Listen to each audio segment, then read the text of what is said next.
এই জন্য জীবনের যত নামাজ আছে, যত ফরজ নামাজ আছে, যত অন্য নামাজ আছে, যত ঈদের নামাজ আছে, যত ধরনের নামাজ আছে রে বন্ধু, সমস্ত নামাজে সাধারণ মানুষগুলা পিছনে থাকবে আর যোগ্য ইমাম সামনে থাকবে, এটা স্বাভাবিক ব্যাপার। কিন্তু একটা নামাজ আছে যেই নামাজের ইমামের সামনেও সাধারণ মানুষ থাকে। জোরে কোন কথা ঠিক না বেঠিক? না আপনাদের এলাকায় লাশগুলা পিছনে রেখে ইমাম সাহেব সামনে দাঁড়ায়, এই অবস্থা নাকি আপনাদের? আমাদের এলাকায় তো দেখি এই নামাজে ইমামের সামনেও আবার সাধারণ লোক সাক্ষী, এটা হলো লাশ। জোরে কোন ঠিক না বেঠিক? মুহাম্মদ ইবনে সিরিন বর্ণনা করলো ওই মজমার ভিতরে একমাত্র ইমামের যোগ্য হলো মুহাম্মদুর রাসূলুল্লাহ। যেই মাত্র দেখলাম মুহাম্মদুর রাসূলুল্লাহর মতো যোগ্য ইমামের সামনে তোমার বাবা আছে, তখন আমি বুঝতে পারলাম তোমার বাবা লাশ হয়ে গেছে। কারণ একমাত্র লাশ হয়ে ইমামের সামনে যাওয়া যায়, লাশ হওয়ার আগে ইমামের সামনে যাওয়া যায় না। জোরে কোন মারহাবা। ইমামের সামনে লাশ হইলে একমাত্র যাওয়া যায়, এর আগে যাওয়া যায় না। জোরে কোন ঠিক না বেটি? মুহাম্মদ ইবনে সিরিনের দেখেন সূক্ষ্ম কেমন স্বপ্নের ব্যাখ্যা। যখন তোমার বাবা এই যোগ্য ইমামের সামনে গেছে, তখন বোঝা গেল লাশ না হয়ে যাইতে পারে নাই। সুবহানাল্লাহ। আমি এই দিকে লক্ষ্য করে আমি স্বপ্নের ব্যাখ্যা বলেছি, তোমার বাবা মারা গেছে, ঘটনা সত্য। জোরে কোন ঠিক না বেটি? তাহলে কি পরিমাণ সূক্ষ্ম মেজাজ আল্লাহ তাআলা মুহাম্মদ ইবনে সিরিনকে আল্লাহ তাআলা দান করেছিল। মুসলমান ভাইরা রে আমার, আপনাদের কি কষ্ট হচ্ছে? জবান খুলে বলেন, কষ্ট হচ্ছে? আলোচনা কি থামবে না আরো চলবে? ও দুনিয়ার মুসলমান ভাই, এই মুহাম্মদ ইবনে সিরিনের কাছে ইমাম মালিক তার খাদেমরে পাঠাইছে, মনে আসেনি আপনাদের? ইমাম মালিক রহমাতুল্লাহি আলাইহি 5 আঙ্গুলের স্বপ্নের ব্যাখ্যা করার জন্য তার খাদেমকে পাঠাইছে, যাও মুহাম্মদ ইবনে সিরিনের কাছে যাও, তবে সাবধান, আমি মালিকের পরিচয়টা গোপন রাখবা। এই খাদেমটা দৌড়াইয়া মুহাম্মদ ইবনে সিরিন রহমাতুল্লাহি আলাইহির কাছে গেল। ওই জায়গায় যাওয়ার পরে হুজুরকে ডাক দিয়ে বলল, হুজুর, আমি সুদূর মদিনা থেকে আসছি একটা স্বপ্নের ব্যাখ্যা জানার জন্য। কেউ যদি রাতের বেলায় আল্লাহর পয়গম্বরের কাছে তার হায়া সম্পর্কে প্রশ্ন করে, তো আল্লাহর পয়গম্বর তাকে স্বপ্নের ভিতরে 5টা আঙ্গুল দেখায় দিছে। হুজুর, এই স্বপ্নের ব্যাখ্যাটা কি হতে পারে জানার জন্য আমাকে মদিনা থেকে পাঠানো হয়েছে। ইল কারীম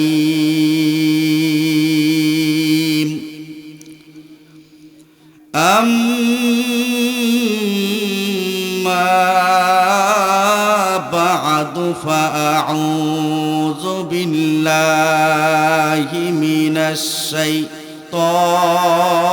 الشيطان الرجيم. بسم الله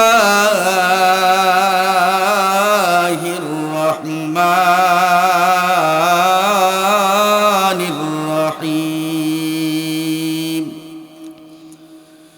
إن الله عنده علم الساعة وينزل الغيث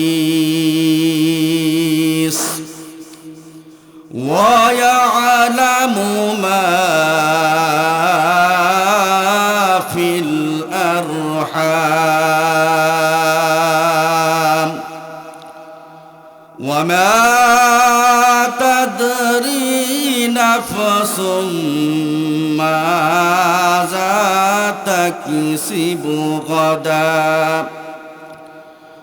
وما تدري نفس بأي أرض تموت إن الله عليم خبير. وقال النبي عليه الصلاة والسلام لا يؤمن أحدكم حتى أكون أحب إليه من والده وولده والناس أجمعين أو كما قال النبي عليه الصلاة والسلام बंदगी से जिंदगी कर शैतानों की रे सवार बंदगी से जिंदगी कर शैतानों की रे सवार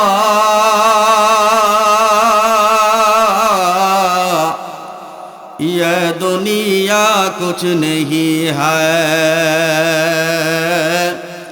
आखिरत में सब पावा रंगीला ये सब दुनिया अंदर ही एक दिन होगा रंगीला ये सब दुनिया अंदर ही एक दिन होगा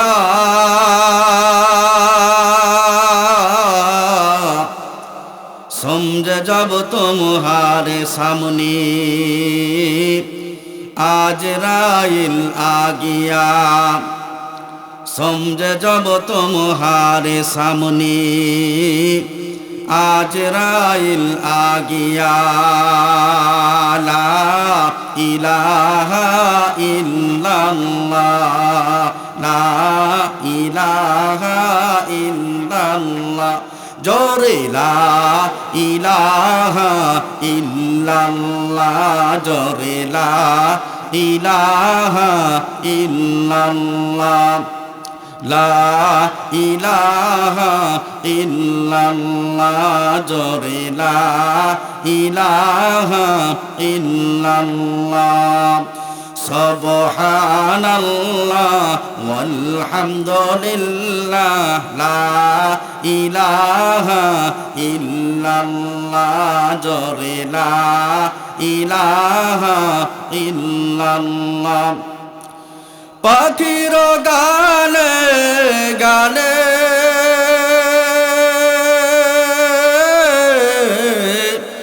नदीर कलताने এই নামেরই সুর শোনা যায় এই নামেরই সুর শোনা যায় মধুর তানে গাইয়া লা ইলাহা ইল্লাল্লাহ লা ইলাহা जोरे ला इलाहा इल्लल्लाह जोरे ला इलाहा इल्लल्लाह बारी वाला रे बारी ताकिबे वाला ताकिबे ना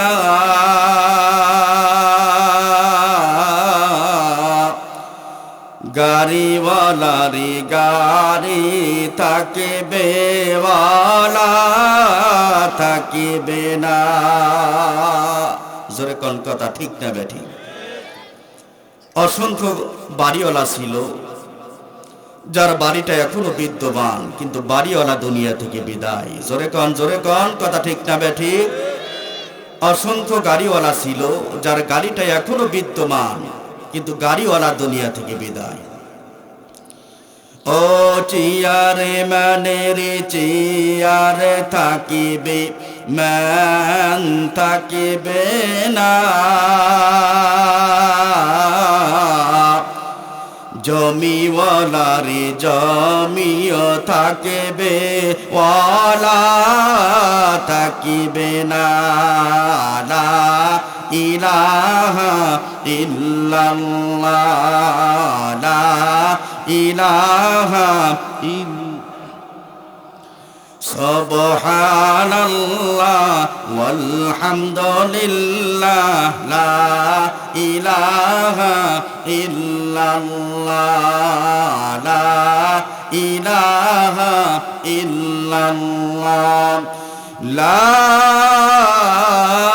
ইলাহা ইল্লাল্লাহ মুহাম্মাদুর রাসূলুল্লাহ। সকলেই পড়ি সাল্লাল্লাহু আলাইহি ওয়াসাল্লাম। আলহামদুলিল্লাহ, আমরা বর্তমান যে মজমার ভিতরে বসা আছি, রাসূলের বাক্য অনুযায়ী মজমাটি হলো জান্নাতের বাগান। সুবহানাল্লাহ। গতকালকেও সাধারণ জমি ছিল, আগামীকালও জমিটি সাধারণ জমি হয়ে যাবে। শুধুমাত্র আজকের এই রাতের জন্য এই জায়গাটি আল্লাহর দৃষ্টিতে জান্নাতের বাগান। যেরকম সুবহানাল্লাহ। কেন? কারণ এখানে কোরআন এবং হাদিসের আলোচনার মজমা কায়েম করা হয়েছে। সুবহানাল্লাহ। আল্লাহ এবং রাসূলের শান মান গাওয়ার মজমা কায়েম করা হয়েছে। শুধুমাত্র এই কারণে জায়গাটি আজকের রাতের জন্য জান্নাতের বাগান। সুবহানাল্লাহ। সাহাবায়ে কেরামকে লক্ষ্য করে রাসূল বললেন, ইজা মারারতুম বিরিয়াজিল জান্নাহ ফারতাউ। সাহাবায়ে কেরাম, তোমরা যদি কোনো জান্নাতের পাশ দিয়ে গমন করো তো জান্নাতের বাগানে একটু বসিও। সাহাবায়ে কেরাম প্রশ্ন করলেন, ইয়া রাসূলুল্লাহ, ইয়া হাবিবাল্লাহ, জান্নাত আর জাহান্নামের প্রশ্ন তো মরণের পরে, দুনিয়াতে আবার কোনটি জান্নাতের বাগান? রাসূল বললেন, হিলাকু যিকরি। দুনিয়ার জমিনে যেই মজমার ভিতরে আল্লাহ এবং রাসূলকে নিয়ে আলোচনা করা হয়, ওই মজমাটাই হলো জান্নাতের বাগান। যেরকম সুবহানাল্লাহ।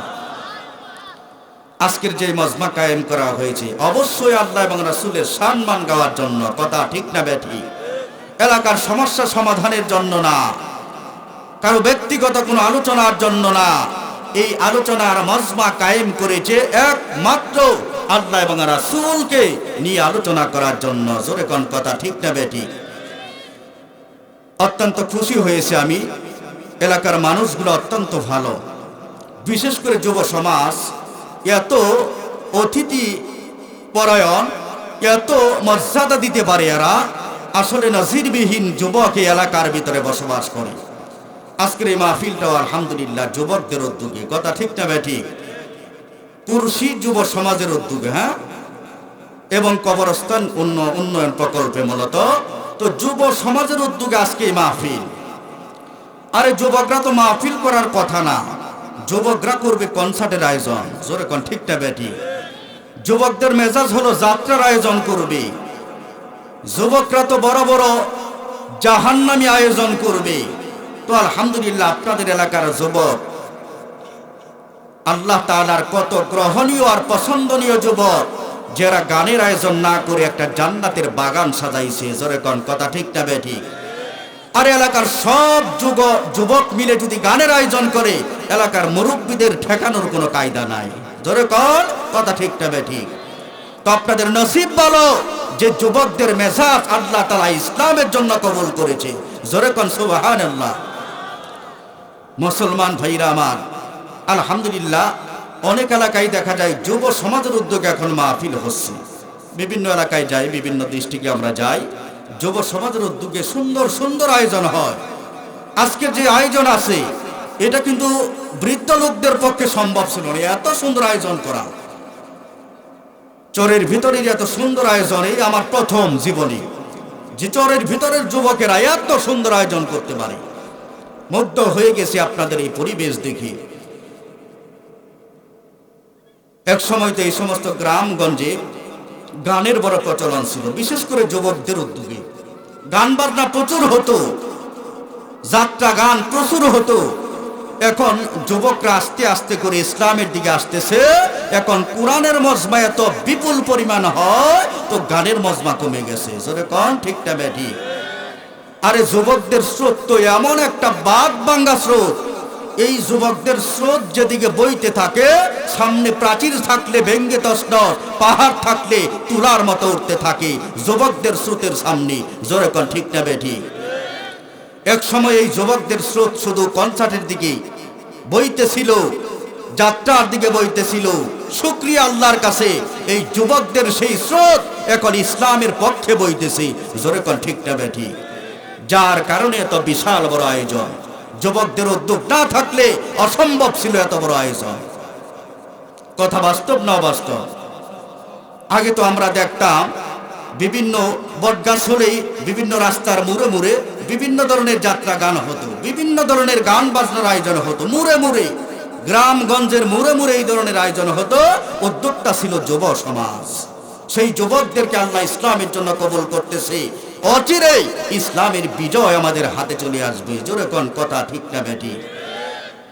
এভাবে যদি যুবকরা আগাতে থাকে, ইসলামের বিজয় সুনিশ্চিত অচিরে আমাদের হাতে চলে আসবে, বেশি দিন আর বাকি নাই।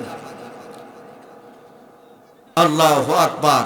বিভিন্ন বটগাছের নিচে দোল তবলা বাজিয়ে বাজিয়ে অনেকে টাকা পয়সা উঠাইতো গান বাজনার মাধ্যমে। মোট কথা গান বাজনা হতো প্রচুর পরিমাণ গ্রামগঞ্জে, বিশেষ করে গ্রামগঞ্জের মোড়ে মোড়ে যাত্রা গানের আসর হয়। এই যাত্রা গানের কারণেই তো দেশে ক্ষুধার গজব হয়। জোরে কোন ঠিক না বেঠিক? আগে যে যুবকরা গানের আয়োজন করত, এতে দেশে ভূমিকম্প আযাব গজব বেশি হতো। বিপুল পরিমাণ যাত্রা গান আর পালা গান, বিচার গান অভাব নাই। এখন কোরআনের ডাকে যুবকরা সারা দিয়েছে, এখন বিচার গানের শিল্পীরা না খেয়ে মরতেছে। জোরে কোন ঠিক না বেঠিক? যাত্রা গানের শিল্পীরা না খেয়ে মরতেছে, ইনকাম নাই। কারণ যেই যুবকেরা তাদেরকে ডাকতো, এখন ওই যুবকেরা কোরআনের আলেমকে ডাকে। জোরে কোন ঠিক না বেঠিক? যুবকদের মেসাজ আল্লাহ তাআলা কবুল করেছে। এই জন্য আগে গান বাজনা হতো তো গজবের ব্যবস্থা হতো। আর আজকে যুবকরা আপনাদের এলাকার ভিতরে কোরআন এবং হাদিসের মজমা কায়েম করেছে। এই মজমা এলাকার জন্য বরকত বয়ে আনবে। জোরে কোন কথা ঠিক না বেটি?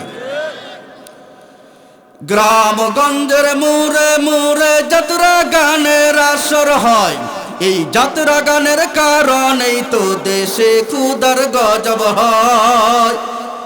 কবরেতে গেলে বুঝবি, ও তোরা কবরেতে গেলে বুঝবি যাত্রা গানের কি মজা।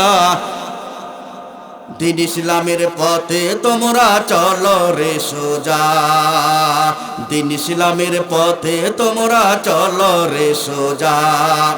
ঢোল তবলার গান বাজনা মাথায় লই গুনার বোঝা। দিন ইসলামের পথে তোমরা চলো রে সোজা। দিন ইসলামের পথে তোমরা চলো রে সোজা। ঠিক না? মুসলমানের মুখে শুনি রাধা এবং কৃষ্ণের গান, তরুণ যুবকেরই মুখে ও প্রিয়া পাশানির গান।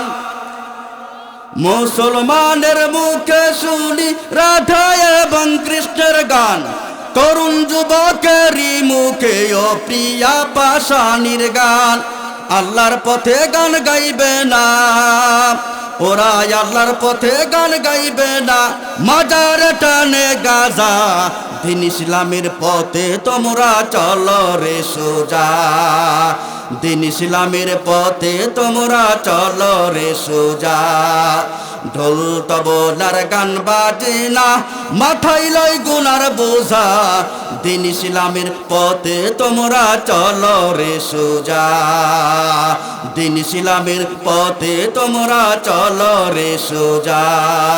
জোরে কোন কথা ঠিক না বেঠি? এই যুবকরা যদি ইসলামের পথে সোজা চলতে থাকে, একদিন এই যুবকরা অচিরেই জান্নাতে পৌঁছে যাবে। জোরে করে আমিন। আল্লাহ এলাকার যুবকদেরকে কবুল আর মঞ্জুর করো। গান বাজনার আয়োজন থেকে বিরত হয়ে এরা তাফসীরুল কোরআন মাহফিলের আয়োজন করে। এই মাহফিলকে যুবকদের নাজাতের ওসিলা বানাক। জোরে করে আমিন। আল্লাহ এলাকাবাসী সকলকেই মাহফিলকে কেন্দ্র করে কবুল করুক। বিশেষ করে পাশেই কবরস্থান, পাশেই মনে হয় কবরস্থান। আল্লাহ তাআলা আজকের এই মাহফিলকে কেন্দ্র করে প্রত্যেকটা মধ্যে গানের কবরকে যেন জান্নাতের উচ্চ মাকাম দান করে। জোরে কোন আমিন।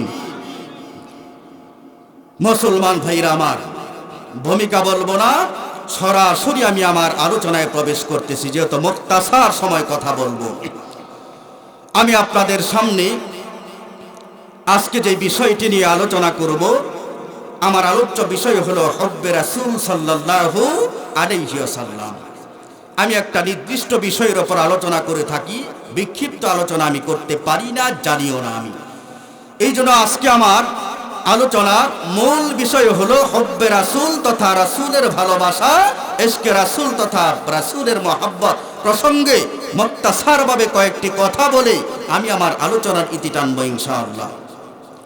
এখানে মঞ্চের ভিতরে অনেক হযরত উলামায়ে কেরাম আছেন, যোগ্য উলামায়ে কেরাম। অনেকে মনে করতে পারেন হুজুর আপনি সূরা লোকমানের 34 নম্বর আয়াত তেলাওয়াত করলেন, আলোচ্য বিষয় ধরলেন হব্বে রাসূল, রাসূলের ভালোবাসা। আলোচ্য বিষয় আর আয়াতের সাথে তো কোনো মিল পাই না। একটু ধৈর্য ধরেন, অচিরে আপনারা মিল পেয়ে যাবেন। যেহেতু আমি বিস্তারিত বলবো না, সংক্ষেপে আমি আমার মূল গন্তব্যে চলে যাব ইনশাআল্লাহ। একটু ধৈর্যের পরিচয় দিবেন। আল্লাহু আকবার। বাহিরে যারা এখনো ঘোরাফেরা করতেছেন, জান্নাতি মজমা আপনি পাবেন না আগামীকাল খুঁজেও, দয়া করে অনুরোধ করব জান্নাতের বাগানে আমরা চলে আসি। আল্লাহ সকলকে মঞ্জুর করুক, জোরে করে আমিন। মুসলমান ভাইরা আমার, একজন মানুষ যদি তার জীবনের সফলতা পেতে চায়, রাসূলের ভালোবাসা, প্রেম, মহব্বত ছাড়া বিকল্প কোনো পথ তার জন্য খোলা নাই। কথা ঠিক না বেঠিক? আগে রাসূলের মহব্বত, তারপরে আল্লাহর সাথে সম্পর্ক। মেয়েকে তালাক দিয়ে যেমন শ্বশুরের সাথে সম্পর্ক করা যায় না, রাসূলের মহব্বত ছাড়া আল্লাহর সাথেও সম্পর্ক করা যায় না। কারণ যেই বান্দা বান্দি যত বেশি রাসূলকে মহব্বত করবে, আল্লাহ তাকে তত বেশি ভালোবাসবে। আর আল্লাহ যদি কাউকে ভালোবাসে, তার দুনিয়াতেও টেনশন নাই, পরকালেও টেনশন নাই। এই জন্য ভাই রাসূলের মহব্বত আমাদের জন্য মস্ত বড় একটি দৌলত। সাহাবায়ে কেরাম সহ যুগে যুগে অসংখ্য আশিকে রাসূল ছিল, যাদের জীবনী আমার পূর্বে ভাইও বেশ কয়েকটি ওয়াকিয়া বলে আপনাদেরকে বুঝিয়েছে রাসূলের জন্য তারা কিভাবে মহব্বত আর ভালোবাসা দেখিয়েছে। মুসলমান ভাইরা আমার, এইভাবে যুগে যুগে আশিকে রাসূল ছিল, যারা রাসূলকে তার জীবনের চাইতে বেশি ভালোবাসত। ওই রকম একটা আশিকের ওয়াকিয়ার মাধ্যমে আমি আমার আলোচনাটা আরম্ভ করব ইনশাআল্লাহ। যে রাসূলকে কি পরিমাণ ভালোবাসতো আশিকে রাসূলরা, আজকে তারা তাদের জীবন কিভাবে সাজিয়েছে, আর রাসূলের জন্য আমরা আমাদের জীবনকে কেমন করে চালাচ্ছি। এখানে এই মজমার ভিতরে অনেকে আছে রাসূলের নামটাও আমরা শুদ্ধ করে বলতে পারবো না। আছে না এরকম অনেকে? রাসূলের নামটা যদি কষ্ট করে আমরা বলতেও পারি, রাসূলের বাবার নাম কি সেটাই আমরা বলতে পারবো না। তার দাদার কথা তো পরের ব্যাপার, পর পুরুষের কথা আরো পরের ব্যাপার। তো আমরা এমন একটা নবীর সৈনিক, এমন একটা রাসূলের ভালোবাসার দাবি করি, তার নামটাও আমরা শুদ্ধভাবে বলতে পারি না। আছে না এরকম? মুসলমান ভাইরা আমার, কিন্তু অসংখ্য আশিকে রাসূল ছিল, যারা রাসূলের জন্য জীবন দিতে দ্বিধা করে নাই, রাসূলকে জীবনের সবচাইতে বেশি ভালোবাসছে। এইরকম একটা আশিকের আলোচনার মাধ্যমে আমি আমার আলোচনা শুরু করব ইনশাআল্লাহ। রাসূলের একজন আশিক, তার নাম ছিল ইমামে মালিক রাহমাতুল্লাহি আলাইহি। আমরা জানি চারটা মাযহাবের চারটা ইমাম আছে। চার ইমামের মধ্য থেকে একজন মশহুর ইমামের নাম হলো ইমামে মালিক রাহমাতুল্লাহি আলাইহি। আপনারা কি এই মালিক রাহমাতুল্লাহি আলাইহির নাম কি জীবনে শুনেন নাই? ইমামে আবু হানিফা, ইমাম মালিক, ইমাম শাফি, ইমাম আহমদ ইবনে হাম্বল, এই চারজন হলো চার মাযহাবের নেতা। এই চার নেতার মধ্য থেকে একজন নেতার নাম হলো, একজন ইমামের নাম হলো ইমামে মালিক রাহমাতুল্লাহি আলাইহি। মস্ত বড় বুজুর্গ ছিল, ইলমের পাণ্ডিত্য এত গভীরতা ছিল যেটা আমরা ভাষা এখন ব্যক্ত করতে পারবো না। এত ইলম আল্লাহ হযরতে ইমাম মালিক রাহমাতুল্লাহি আলাইহিকে দিয়েছিল। এই ইমাম মালিক রাসূলের এমন একজন আশিক ছিল, এমন একজন মহব্বতকারী ছিল। রাসূলের মদিনায় ইমাম মালিক চলাচল করত, কিন্তু কখনো পায়ে স্যান্ডেল ব্যবহার করতেন না। সুবহানাল্লাহ। কেন ব্যবহার করতেন না? যে মদিনার অলিতে গলিতে আমার রাসূল হাঁটাচলা করেছে, আমার রাসূলের পায়ের সাথে অনেক ধুলার সাথে টাচ লেগেছে, তো আমি যদি জুতা পাই দিয়ে সেখানে চলাচল করি, রাসূলের শরীরে লেগেছে এমন ধুলা হয়তো আমার শরীরে নাও লাগতে পারে, বরকত শূন্য হয়ে যাব। এই জন্য যেই জমিনে রাসূল ঘুমিয়ে আছে, এই জমিনে আমি মালিক জুতা নিয়ে চলতে পারি না। সুবহানাল্লাহ। কত বড় আশিক ছিল। সাহাবায়ে কেরাম তো কত বড় আশিক ছিল, এই কিছু ওয়াকিয়া তো আমরা শুনছি, কিন্তু পরবর্তী জামানার কিছু ওয়াকিয়া আমি বলতেছি। সাহাবায়ে কেরামের তো তুলনা হয় না অন্য আশিকদের সাথে। ইমাম মালিক রাহমাতুল্লাহি আলাইহি মদিনার অলিতে গলিতে ঘুরতেন আর মদিনার ধুলাবালি নিজের গায়ের ভিতরে মাখাইতেন, মুখের ভিতরে মাখাইতেন, আর মনে মনে বলতেন মনে হয় এই ধুলার সাথেই রসুলের পা মোবারক লেগেছিল। সুবহানাল্লাহ। আরে মনে হয় এই ধুলার সাথে রসুলের পা মোবারক লেগেছিল, সেই ধুলাটা আমি মুখে লাগাবো, আমি আমার বুকে লাগাবো। রসুলকে তো দেখতে পারি নাই, রসুলের সাথে সম্পর্ক জড়তে পারি নাই, রসুলের সেই পায়ের ধুলা যদি আমার গায়ের ভিতরে লাগাইতে পারি, হতে পারে এই উসিলায়ও আল্লাহ তার রসুলের আশিক হিসাবে হাসরের ময়দানে উঠাইতে পারে। জোরে কোন সুবহানাল্লাহ। এই মনে করি ইমাম মালিক মস্ত বড় আলেম হওয়ার পরেও মদিনার অলিগলির ধুলাবালি গায়ের সাথে লাগাতো। মুসলমান ভাইরারে আমার, এত মস্ত বড় আশিক ইমাম মালিক রহমাতুল্লাহি আলাইহি জীবনের শেষ সময় একটা দৃঢ় সংকল্প করলো, আমি বাকি জীবন আর মদিনার থেকে মদিনার এরিয়ার বাহিরে যাব না। সুবহানাল্লাহ। কেন যাব না? কেন যাব না? ইমাম মালিকের টার্গেট হলো যে আমি এই মদিনায় দাফন হতে চাই। সুবহানাল্লাহ। কারণ আমি যদি মদিনার বাহিরে যাই, সেখানে যদি মালাকুল মউত চলে আসে আমার কাছে, হয়তোবা মদিনায় দাফন নাও হতে পারে। কারণ যেই জমিনে রাসূল ঘুমিয়ে আছে, আমি মালিকও সেই মদিনার জমিতেই ঘুমাইতে চাই, আমি মদিনার বাহিরে যাব না। সুবহানাল্লাহ। যেই মদিনার মাটিতে রাসূল ঘুমিয়ে আছে, আমি রাসূলের পাশেই এই মদিনার জমিতেই ঘুমাবো, আমি মদিনার বাহিরে যাব না। অসংখ্য প্রয়োজন থাকার পরেও ইমাম মালিক জীবনে আর মদিনার এরিয়া থেকে বের হয় নাই। সুবহানাল্লাহ। মুসলমান ভাইরা আমার, গভীর মনোযোগ দিয়ে শুনবেন। ইমামে মালিক রহমাতুল্লাহি আলাইহি কত বড় রাসূলের আশিক ছিলেন, কত বড় আশিক ছিলেন। ইমাম মালিক রহমাতুল্লাহি আলাইহি মদিনার এরিয়া থেকে বের হয় না। কেন বের হয় না? কারণ যেই মদিনার জমিতে আল্লাহর পয়গম্বর ঘুমিয়ে আছে, আমি ইমাম মালিকও মদিনার জমিনেই ঘুমাইতে চাই। আমি মদিনার এরিয়ার বাহিরে চলে যাওয়ার পর যদি আমার মরণ চলে আসে, হয়তোবা মদিনার জমিনে আমার দাফন নাও হতে পারে। না না, আমার বাকি জীবন আমি মদিনার ভিতরেই কাটাইব। জোরে কোন মারহাবা। মুসলমান ভাইরারে আমার, হজের মৌসুম যখন চলে আসলো, দলে দলে কাফেলা বেঁধে হাজী সাহেবরা হজ করার জন্য মক্কার দিকে রওনা দেয়। ইমাম মালিক রহমাতুল্লাহি আলাইহি এই হাজীদের কাফেলা দিকে চোখের পানিগুলো ছাড়তে থাকে, আর মনে মনে বলে, আমারও তো মনে চায় কাবার চত্বরে তাওয়াফ করার জন্য, আমি আমার নফল হজ আদায় করার জন্য প্রত্যেক বছর মনে চায় কাবার চত্বরে যাই, আল্লাহর ঘর বাইতুল্লাহকে তাওয়াফ করে আসি। এই তো হাজীদের কাফেলা যেভাবে মক্কার দিকে রওনা করেছে, আমারও তো মনে চায় আমি প্রতি বছরই মক্কার দিকে রওনা করি। কিন্তু না না, আমি যদি মক্কায় যাওয়ার পর আমার সেখানেই মরণ হয়ে যায়, রাসূল থাকবে মদিনায়, আমি থাকবো মক্কায়, এইটা আমি মালিক বরদাস্ত করতে পারবো না। জোরে কোন মারহাবা। না না, মদিনার এরিয়ার বাহিরে যাওয়া যাবে না। হজ করার জন্য যদিও আমার মনটা উতালা, তারপরও আমি মক্কার জমিনে যাব না, আমি মদিনার জমিন ছাড়ব না, মক্কা জমিনে যাব না। আমার মনে চায় আমি হজ করার জন্য যাই। কেন যাব না?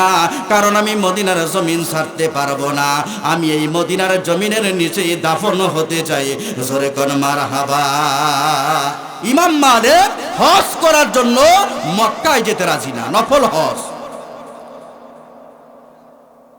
এত আশিক ছিল রাসূলের যে আমি রাসূল যেই জমিনে ঘুমিয়েছে, আমি এই মদিনার জমিনেই ঘুমাবো, মদিনার বাহিরে যাব না।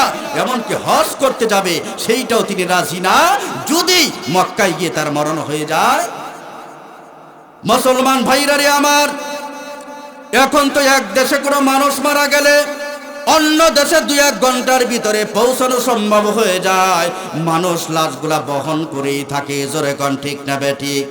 আরে আপনাদের এলাকার সিরাজগঞ্জের কোনো মানুষ যদি ওই তো ঢাকা শহরের কোনো জায়গার ভিতরে মারা যায়, 1-2 ঘন্টার ভিতরে লাশটা আপনাদের সিরাজগঞ্জে চলে আসে। জোরে কোন কথা ঠিক না বেঠিক?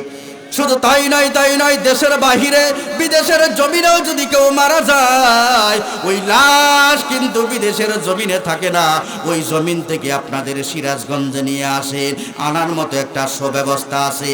কিন্তু ওই জামানার ভিতরে যেই ব্যক্তি যেই জায়গার ভিতরে মারা যাইতো, ওই লাশটা বহন করার মতো সুব্যবস্থা ছিল না, ওই এলাকার ভিতরে দাফন করা হইতো।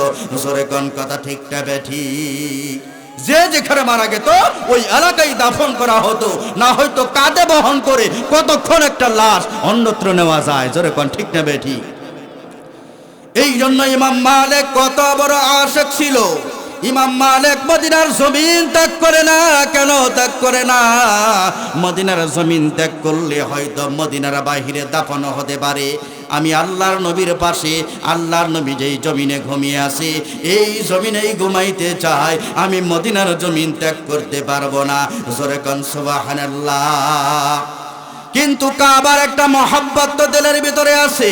আরে যারা হজ করেছেন, কাবার একটা মহব্বত তাদের দিলের ভিতরে এখনো কাজ করে। যেরকম ঠিক না বেঠিক? ও দুনিয়ার মুসলমান, কাবা ঘরের একটা আকর্ষণ আল্লাহ তাআলা দিয়েছেন। এই কাবা ঘরের একটা মহব্বত মানুষের দিলের ভিতরে আল্লাহ তাআলা দান করেছে। যে হাজী সাহেবরা একবার হজ করে আসে গো, বারবার হজে যাওয়ার জন্য ওই হাজী সাহেব বিভিন্ন বাহানা তালাশ করতে থাকে। জোরে কোন ঠিক না বেঠিক? কারণ কাবা থেকে তাদেরকে আকর্ষণ করে। এই জন্য দেখবেন একই ব্যক্তি একাধিক হজের সুযোগ পাইলে কোনোদিন হাতছাড়া করে না। জোরে কোন ঠিক না বেঠিক? রাতের বেলায় ঘুমায়, কাবার চত্বরের বিভিন্ন দৃশ্য চোখে ভাসে, মক্কার জমিনের বিভিন্ন দৃশ্য চোখে ভাসে, আর হাজী সাহেবকে আকর্ষণ করতে থাকে। আর একটা বছর হয়ে গেল, আসো তুমি আমার কাছে, আবার আসো, আবার পরের বছর আসো তুমি আমার কাছে আসো। ওই মক্কা থেকে একটাই আকর্ষণ ওই ব্যক্তির হৃদয়ের ভিতরে কাজ করে। জোরে কোন কথা ঠিক না বেঠিক? ইমাম মালিক রাহমাতুল্লাহি আলাইহি মক্কা থেকে আকর্ষণ করতেছে। কিন্তু ইমাম মালিক রাহমাতুল্লাহি আলাইহি মদিনার জমিন ছাড়বে না। কেন ছাড়বে না?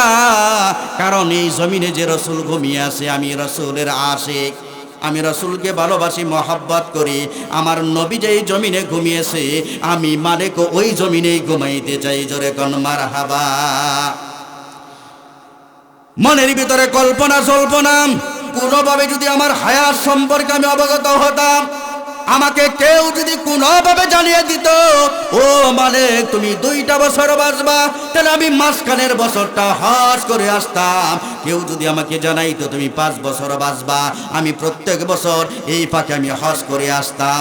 আমি এই হজ করার পরে যেন নিরাপদে মদিনায় পৌঁছাই দিত, তাহলে আমি মাঝখানে মক্কার আকর্ষণে, কাবার আকর্ষণে আমি ওই কাবার চত্বরে তাওয়াফ করে আসতে পারতাম। জোরে কোন সুবহানাল্লাহ।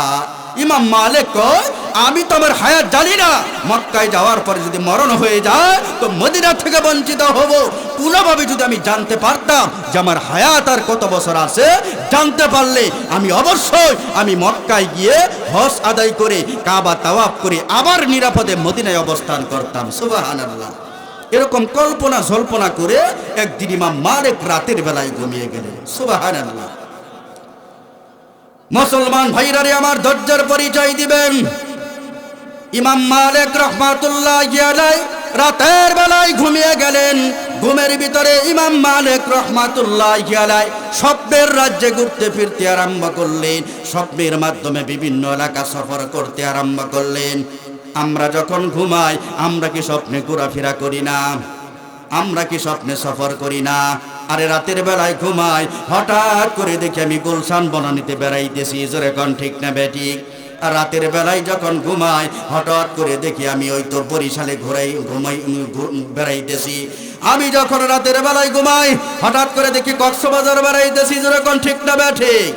দুনিয়ার মুসলমান, ইমাম মালিক রাহমাতুল্লাহি আলাইহি রাতের বেলায় যখন ঘুমিয়ে গেলেন, ঘুমের ভিতরে স্বপ্নের রাজ্যে ঘুরতে আরম্ভ করলো। ঘুরতে ঘুরতে দেখি আমাদের এই মাহফিলের মতো বিশাল একটা মাহফিল চলতেছে। যেই মাহফিলের শ্রোতা হইল হযরতে সাহাবায়ে কেরাম। জোরে কোন মারহাবা। আর ওই মাহফিলে যিনি বক্তব্য দিতেছেন, মাহফিলের যিনি বক্তা, তিনি দুনিয়ার অন্য কেউ না, আল্লাহর পয়গম্বর বিশ্বনবী মুহাম্মাদুর রাসূলুল্লাহ সাল্লাল্লাহু আলাইহি ওয়াসাল্লাম। জোরে কোন মারহাবা। এমন একটা মজমা হচ্ছে যেখানকার শ্রোতা হলো সাহাবায়ে কেরাম আর বক্তা হলো মুহাম্মাদুর রাসূলুল্লাহ সাল্লাল্লাহু আলাইহি ওয়াসাল্লাম। প্রশ্নপত্র চলতেছেন, সাহাবায়ে কেরাম একের পর এক দাঁড়িয়ে আল্লাহর পয়গম্বরের কাছে বিভিন্ন প্রশ্ন জিজ্ঞেস করতেছে, আল্লাহ নবীকে বিভিন্ন প্রশ্ন জিজ্ঞেস করতেছে। ইমাম মালিক রাহমাতুল্লাহি আলাইহি মজমার ভিতরে গিয়ে বসে বললেন, এটাকে সুবর্ণ সুযোগ মনে করলেন।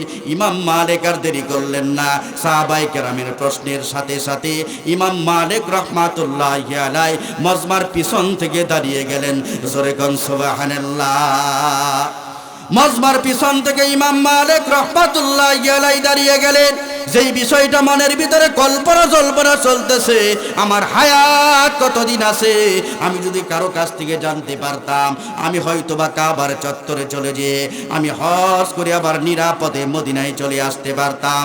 আজকে যেহেতু মজমার ভিতরে আল্লাহ নবীর কাছে সাহাবায়ে কেরাম প্রশ্ন করে, আমিও আমার হায়াতের প্রশ্নটা করে দেখি, আল্লাহ নবী হয়তো বা আমার হায়াতের একটা সমাধান করতে পারে। জোরে কোন কথা ঠিক না বেঠি? হযরত ইমাম মালিক দাঁড়িয়ে গেল যে আমার হায়াত কতদিন আছে আমি রাসূলের কাছে জিজ্ঞেস করি। ইমাম মালিক রাহমাতুল্লাহি আলাইহি মজমার পিছন থেকে দাঁড়িয়ে গেলেন, আল্লাহর নবীকে ডাক দিয়ে বললেন, ইয়া রাসূলুল্লাহ, ইয়া হাবিবাল্লাহ, ওগো আল্লাহর নবী, আমার পক্ষ থেকে প্রশ্ন হলো, ও আল্লাহর পয়গম্বর বিশ্বনবী মুহাম্মদুর রাসূলুল্লাহ সাল্লাল্লাহু আলাইহি ওয়াসাল্লাম, আমি তো মদিনায় অবস্থান করতেছি, আমি মদিনা ত্যাগ করব না, কারণ যেই মদিনার ভিতরে আমার আকর্ষণ, মদিনার ভিতরে আমি মদিনা ত্যাগ করতে পারবো না। এই মদিনার জমিন থেকে আমি দূরে কোথাও যাব না। আমার মনে চাই কাবার চত্বরে যাওয়ার জন্য, কিন্তু নিরাপদে আসতে পারবো কিনা জানি না। এই জন্য ইয়া রাসূলুল্লাহ, আমার হায়াত কতদিন আছে এই ব্যাপারে যদি আপনি আমাকে একটু ধারণা দিতেন, তাহলে মাঝখানে আমি কাবার চত্বর তাওয়াফ করে আসতে পারতাম। এই জন্য আপনার কাছে আমার প্রশ্ন হলো, আমি মালিকের হায়াত কতদিন আছে? জোরে কোন মারহাবা। ইয়া রাসূলুল্লাহ, ইয়া হাবিবাল্লাহ, আমি মালিক কতদিন বাঁচবো, আমার হায়াত কতদিন আছে, মেহেরবানি করে আপনি যদি আমাকে জানিয়ে দিতেন, তাহলে আমার মনের ভিতরে যে আরো একটা জ্বালা কাজ করতেছে, আমি কাবার চত্বরে তাওয়াফ করে আসতে পারতাম। সুবহানাল্লাহ।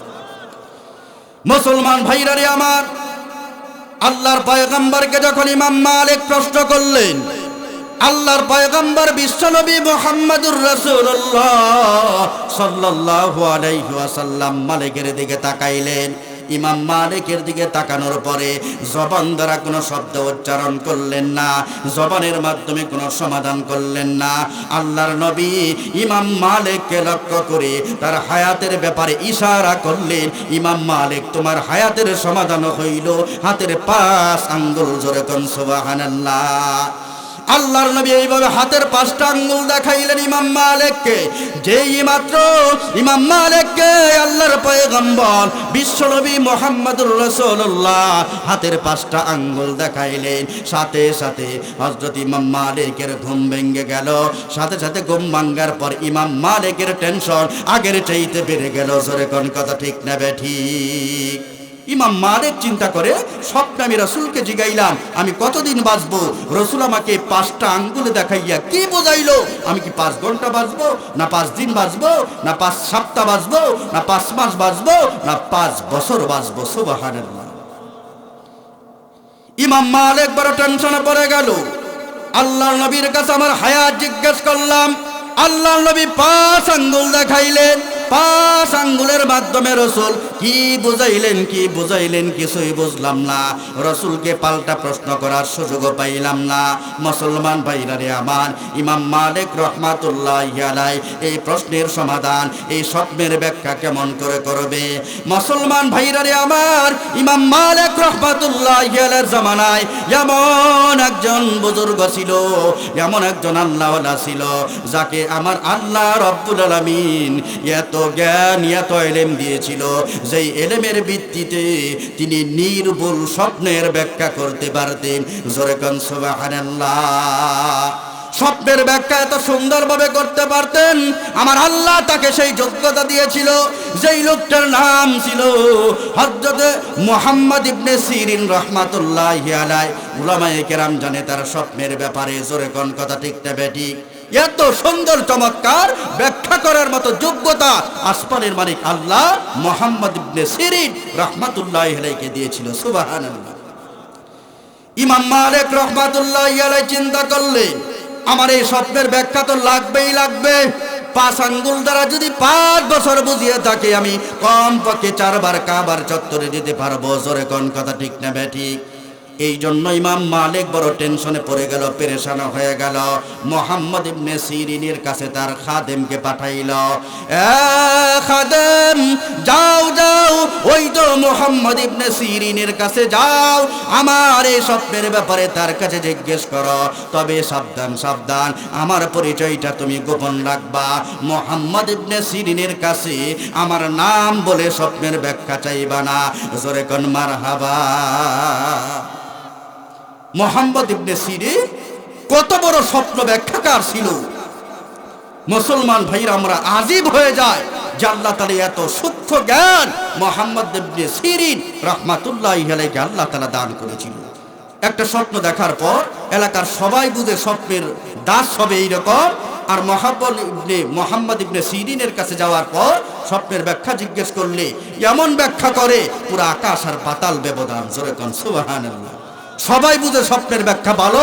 ইমাম মুহাম্মদ ইবনে সিরিনের কাছে গেলে তখন তিনি ব্যাখ্যা করে না, স্বপ্নের ব্যাখ্যা ভালো না, স্বপ্নের অবস্থা বেশি ভালো না।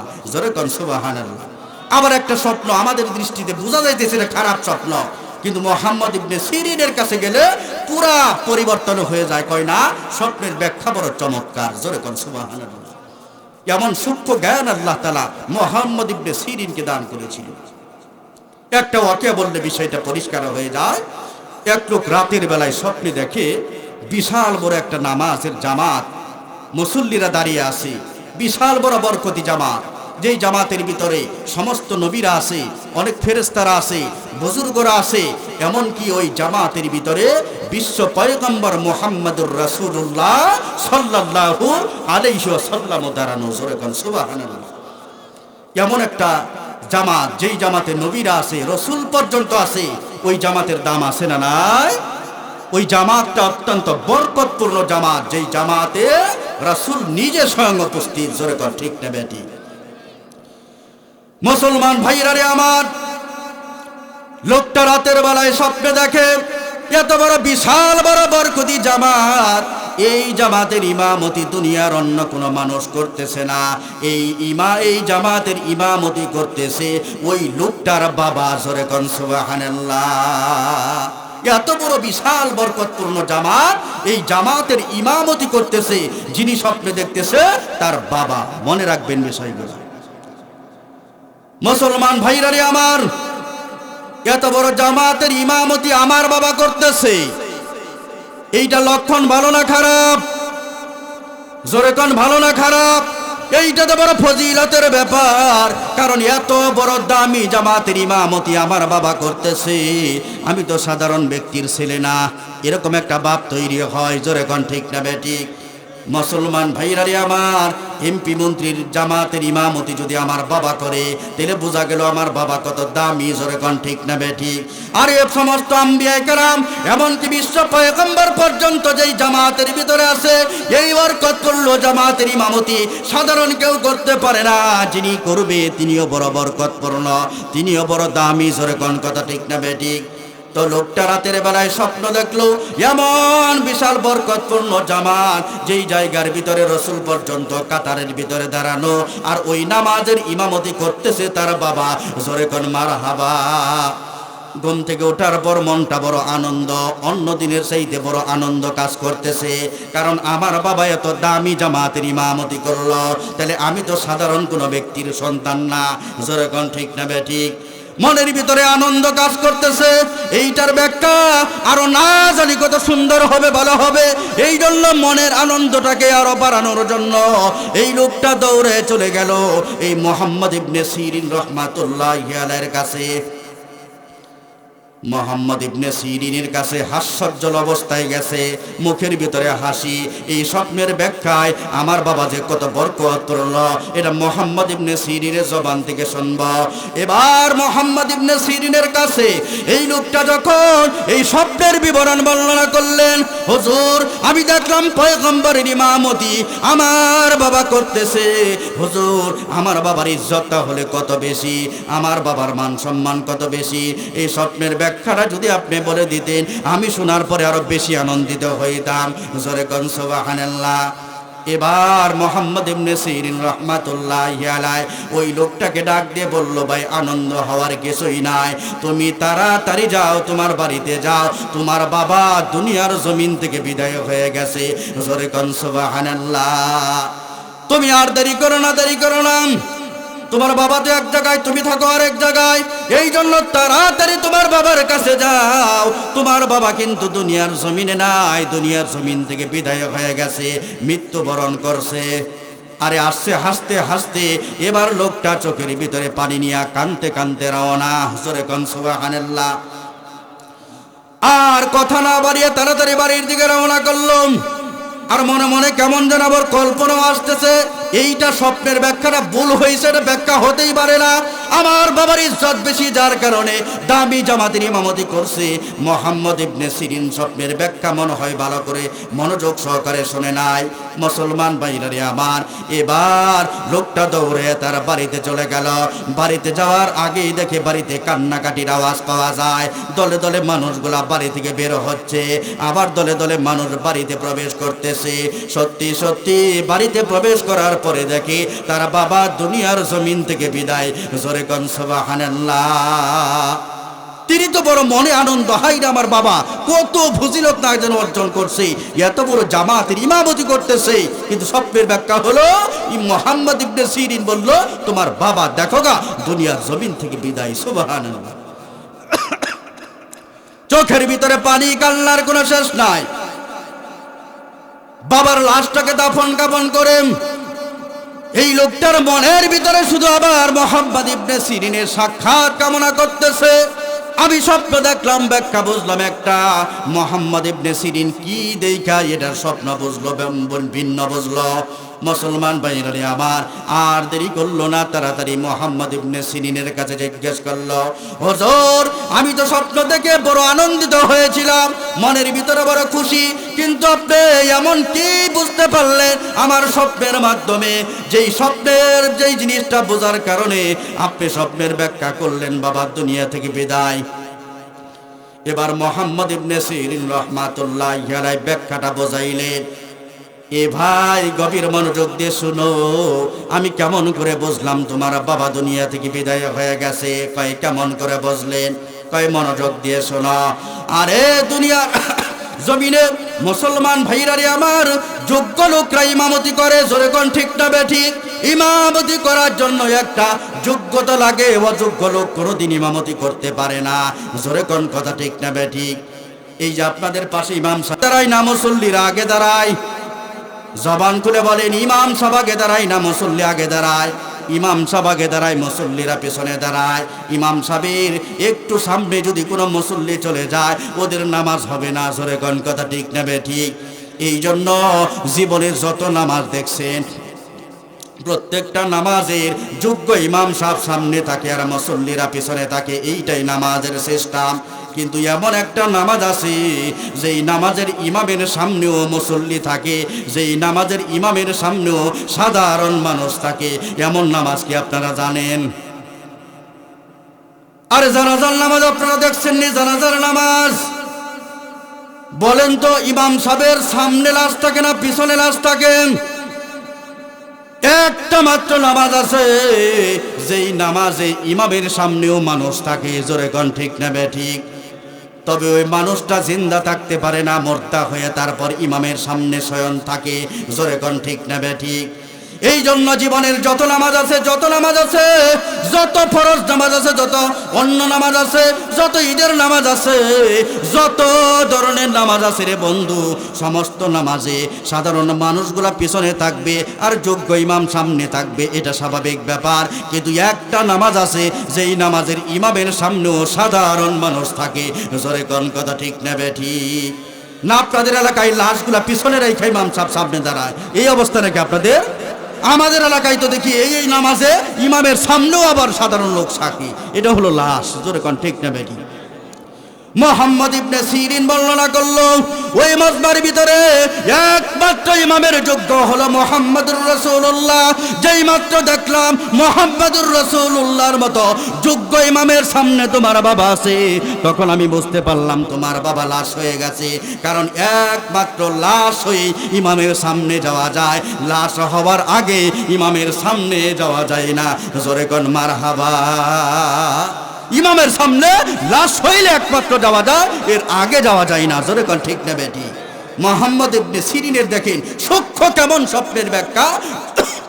যখন তোমার বাবা এই যোগ্য ইমামের সামনে গেছে, তখন বোঝা গেল লাশ না হয়ে যাইতে পারে নাই। সুবহানাল্লাহ। আমি এই দিকে লক্ষ্য করে আমি স্বপ্নের ব্যাখ্যা বলেছি, তোমার বাবা মারা গেছে, ঘটনা সত্য। জোরে কোন ঠিক না বেটি?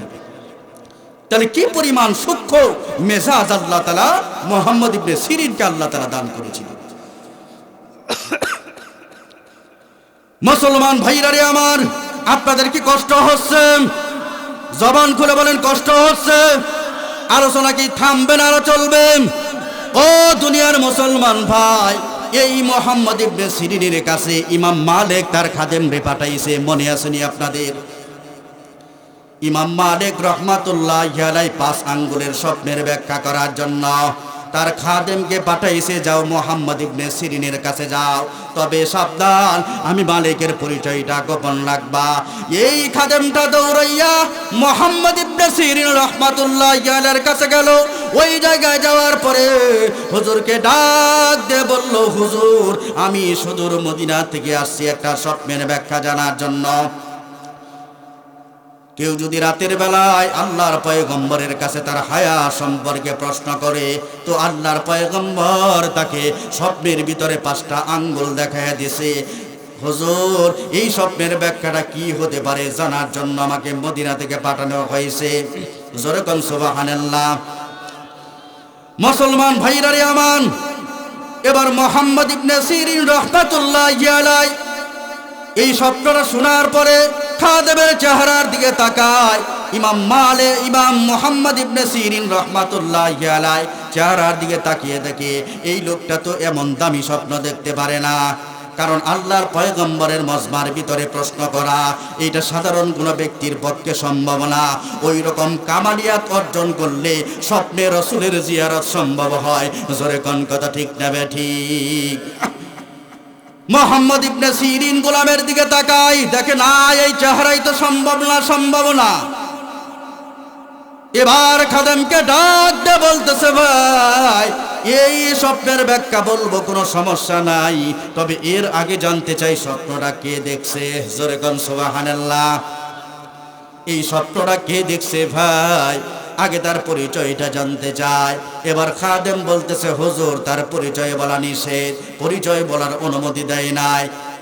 মুসলমান ভাইরা রে আমার, মুহাম্মদ ইবনে সিরিন রাহমাতুল্লাহি আলাইহি খাদেমকে ডাক দিয়ে বলতেছে, ভাই, আপনি যেহেতু মদিনা থেকে আমার কাছে গমন করেছেন, আপনি বলেন আর নাই বলেন, আমার দিল সাক্ষী দেয় মদিনার জমিনে এমন দামি স্বপ্ন ইমাম মালিক ছাড়া অন্য কেউ দেখতে পারে না। জোরে কোন মারহাবা, আর জোরে কোন মারহাবা। মুহাম্মদ ইবনে সিরিন রাহমাতুল্লাহি আলাইহি বলে, ভাই, মদিনার জমিনে ইমাম মালিক ছাড়া অন্য কেউ এমন দামি স্বপ্ন দেখতে পারে না। ও দুনিয়ার মুসলমান, সুরে সুরকে চিনে, ডাকাতকে চিনে, এক আল্লাহর ওলি আরেক আল্লাহর ওলিকে চিনে। জোরে কোন কথা ঠিক না বেঠিক? ওদের সাথে একটা গোপনে সম্পর্ক হয়। চোর দেখবেন যত দূরের এলাকায় হোক, আপনাদের এলাকায় একটা চোর থাকলে দেখবেন যে 10 কিলোমিটার দূরের একটা এরকম মার্কা মারা চোর আছে, দেখবেন যে এদের সাথে একটা যোগাযোগ হয়। জোরে কোন ঠিক না বেঠিক? খুব পরিচিত। এক এলাকার ডাকাত আর এক এলাকার ডাকাতের সাথে খুব সুসম্পর্ক। রাতের বেলা অনেক সময় দেখা হয়, দেখা হইলে ভাই আসসালামু আলাইকুম, ভাই আপনারাও নামছেন না? কয় হ্যাঁ ভাই, আমরা অনেকক্ষণ ধরে এখানে দাঁড়িয়ে রয়েছি, এখনো গরু বেচা শেষ হয় নাই, কেউ তো আসতেছে না, আপনারা একটু ওই রাস্তায় গিয়ে দাঁড়ান। খুব খাতির ওদের রাতের বেলায়, জোরে কর ঠিক না ঠিক? ওদের ভিতরে, ওদের চুরের ভিতরে খুব খাতির। দূরের এলাকা থাক, যত দূরে গিয়ে ডাকাতি করো, চেহারা দেখলেই ও আগে থেকেই বুঝতে পারে। ওদের ডাক দেয়, সবুর ভাই না? সবুর ভাই আবার হ্যাঁ আব্দুর রহমান ভাই, আপনারাও আসছেন নাকি? ইনকাম ভালো না ভাই, আজকে ইনকাম ভালো না, কেউ আসতেছে না, রাস্তায় দাঁড়িয়ে রয়েছে অনেকক্ষণ যাবত। এভাবে কথা হয়, জোরে কর ঠিক না বেঠিক? ইশারায় বুঝে রাতের বেলায় ওরা, চেহারা দেখতে হয় না। এই জন্য চুরের খবর রাখেন, ডাকাতের খবর রাখে। একজন আল্লাহর ওলিও আরেক আল্লাহর ওলির খবর রাখে, জোরে কর ঠিক না বেঠিক? না হয়তো স্বপ্নে দেখছে ইমাম মালিক মদিনায়, ইমাম মুহাম্মদ ইবনে সিরিন দূর থেকে তার খবর জানে, জোরে কর ঠিক না বেঠিক? মুসলমান ভাইরা আমার, শুধু তাই নয়, স্বপ্নে দেখে হযরতে আলী রাদিয়াল্লাহু তাআলা আনহু, আর খবর রাখে হযরতে ওমর ফারুক রাদিয়াল্লাহু তাআলা আনহু, জোরে কোন কথা ঠিক না বেঠিক? কামালিয়া যখন অর্জন করা হয়, ওদের কাছে বাস্তব আর স্বপন দুইটাই বরাবর হয়ে যায়। আরে বাস্তবে যেমনি চলাফেরা করে, সাক্ষাৎ করে, স্বপ্নের মাধ্যমে আল্লাহর ওলিরা ওই বাস্তবের মতোই চলাফেরা আর সাক্ষাৎ করে, জোরে কোন কথা ঠিক না বেঠিক? আমরা বাস্তবে যেরকম বন্ধুর সাথে বন্ধুর দেখা হয়, আল্লাহর ওলি কামালিয়াত অর্জন করলে স্বপ্নে আরেক বন্ধুর সাথে সাক্ষাৎ হয়, এটা বাস্তবের মতোই, জোরে কোন সুবহানাল্লাহ। মুসলমান ভাইরা রে আমার, স্বপ্নে দেখে হযরতে আলী, খবর রাখে হযরতে ওমর ফারুক রাদিয়াল্লাহু তাআলা আনহু। ও দুনিয়ার মুসলমান, আল্লাহর নবী দুনিয়া থেকে বিদায় হয়ে গেছে, খলিফাতুল মুসলিমিন হযরত আবু বকর বিদায় হয়ে গেছে, হযরত ওমর ফারুক রাদিয়াল্লাহু তাআলা আনহুর জামানায় হযরত আলী রাদিয়াল্লাহু তাআলা আনহু একদিন রাতের বেলায় স্বপ্নে দেখে মসজিদে ফজরের আযান হয়ে গেছে, মসজিদের জামাত চলতেছে। হযরত আলী রাদিয়াল্লাহু তাআলা আনহু স্বপ্নে দেখে আল্লাহর পয়গম্বর নামাজের ইমামতি করতেছে।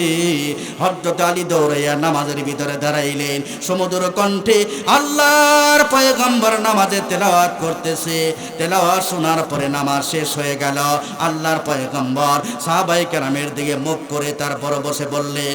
এমন সময় দেখলেন মসজিদে নববীর বাহিরে একটা বৃদ্ধা মহিলা তার হাতের ভিতরে খেজুরের ঝুড়ি নিয়ে দাঁড়িয়ে আছে, জোরে কোন সুবহানাল্লাহ। হাতের ভিতরে খেজুরের ঝুড়ি নিয়ে দাঁড়িয়ে আছে।